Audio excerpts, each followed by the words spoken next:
खाजगी गुंतवणुकीचे उत्पादनात मोठ्या प्रमाणावर वाढ होत आहे। रोजगारात वाढ होऊन उत्पन्नात वृद्धी होत आहे। या व्यतिरिक्त शासनाच्या विविध योजनांचा लाभ लाभार्थींच्या बँक खात्यात थेट जमा करण्यात येत असल्याने क्रय शक्ती वाढली आहे। त्याचा परिणाम बाजारात वस्तू व सेवांच्या मागणीत वाढ होण्यात झालेला आहे। परिणामी गुंतवणूक, रोजगार निर्मिती, वाढीव उत्पन्न, मागणी, गुंतवणूक असे विकास चक्र फिरते आहे। औद्योगिक विकासात राज्य सदैव अग्रेसर असून थेट विदेशी गुंतवणुकीच्या बाबतीतही देशात अव्वल आहे।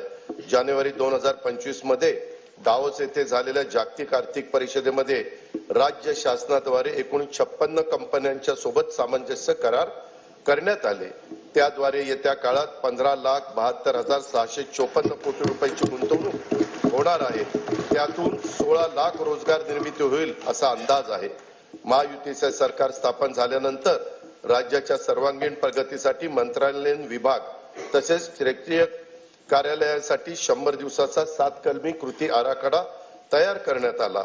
या कृती आराखड्यात संकेतस्थळाचा विकास, सुलभ जीवनमान, स्वच्छता, जनतेच्या तक्रारीचे निवारण, कार्यालयातील सोयी सुविधा, गुंतवणुकीचा प्रसार, क्षेत्रीय कार्यालयांना भेटी आदींचा समावेश करण्यात आला आहे।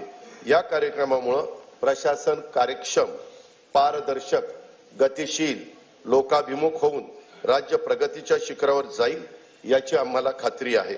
या कार्यक्रमाच्या अंमलबजावणीचे मूल्यमापन त्रयस्थ संस्थांकडून करून घेऊन उत्कृष्ट काम करणाऱ्या कार्यालयांचा गौरव करण्यात येणार आहे आणि हा कार्यक्रम निरंतर ठेवण्याचा निर्णय हा देखील घेण्यात आलेला आहे। महाराष्ट्राचं नवीन औद्योगिक धोरण 2025 लवकरच जाहीर करण्यात येणार आहे। त्या धोरणांच्या 5 वर्षाच्या कालावधीत 40 लाख कोटी रुपयांची गुंतवणूक व 50 लाख रोजगार निर्मितीचं उद्दिष्ट असेल।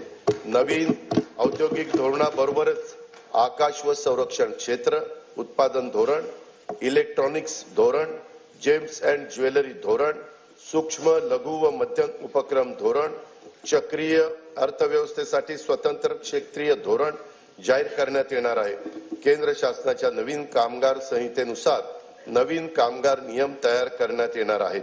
निर्यातीमध्ये भरीव वाढ होण्यासाठी राज्याने महाराष्ट्र राज्य निर्यात प्रोत्साहन धोरण 2023 जाहीर केले असून राज्यात 37 विशेष आर्थिक क्षेत्रे, 8 कृषी निर्यात क्षेत्रे, निर्यात केंद्रित 27 औद्योगिक पार्क उभारण्यात आले आहेत। त्यामुळे देशाच्या एकूण निर्यातीत राज्याचं योगदान 15.4% झाले आहे।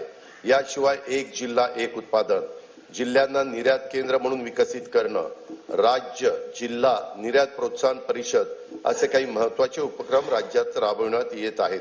सन 2023-24 मध्ये 5,56,379 कोटी रुपयांची तर 24-25 मध्ये नोव्हेंबर 2024 पर्यंत 3,58,439 कोटी रुपयांची उत्पादने निर्यात करण्यात आली आहेत।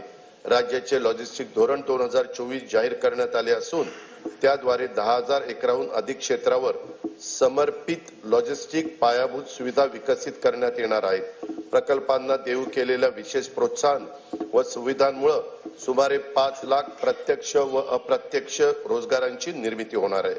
मुंबई महानगर प्रदेश हे आंतरराष्ट्रीय दर्जाचे आर्थिक विकास केंद्र म्हणजेच ग्रोथ हब म्हणून विकसित करण्याचा निर्णय घेण्यात आला आहे।